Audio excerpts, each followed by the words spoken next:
बांग्लादेश में तख्तापलट के बाद लगातार स्थिति गंभीर होती जा रही है। इस बीच ये कयास लगाए जा रहे हैं कि अब देश में संघर्ष का नया दौर शुरू हो सकता है।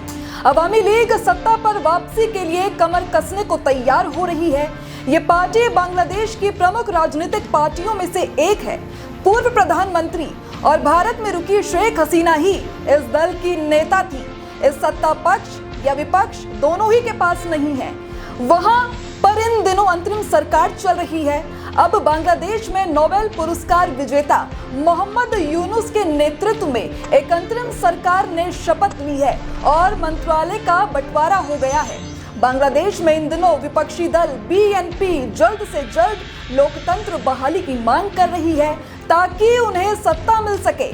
लेकिन छात्रों को अवामी और बीएनपी दोनों पार्टी से अलग कोई और विकल्प चाहिए। तब तक सभी स्टूडेंट देश की कमान अपने पास रखना चाहते हैं। वहीं जमात और दूसरे कट्टरपंथी संगठन एक अलग किस्म की राजनीति करने में लगे हैं।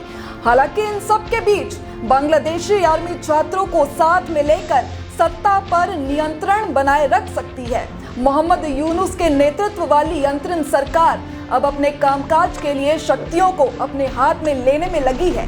बांग्लादेश में लगातार वहां के हिंदुओं पर भी हमले हो रहे हैं। इन सब के बीच घरेलू दबाव और बाहरी सहायता के भरोसे बैठे ये लोग भी अपनी सुरक्षा की गारंटी चाहते हैं।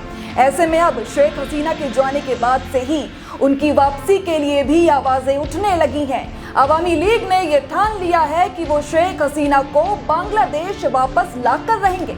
हाल ही में अवामी लीग के कार्यकर्ता गोपालगंज में जमा हुए। गोपालगंज के टुंगीपारा में शेख हसीना के पिता और बांग्लादेश के सह-स्थापक शेख मुजीबुर रहमान का मकबरा है। यहाँ सभी ने कसम खाई कि वो अपनी नेता को वापस लाएंगे। शेख हसीना के बेटे साजिद वाजिद ने हाल ही में कहा था कि अब परिवार राजनीति में वापसी नहीं करेगा, लेकिन उन्होंने ये भी कहा था कि हमारे नेताओं को परेशान किया जा रहा है, इसीलिए वो चुप नहीं बैठेंगे। इससे ये कयास लगाई जा रही हैं कि शेख हसीना की वापसी हो सकती है। शेख हसीना के बेटे ने कहा कि अवामी लीग खत्म नहीं हुई है, वो देश की सबसे बड़ी राजनीतिक पार्टी है और इसे मिटाना इतना आसान नहीं है।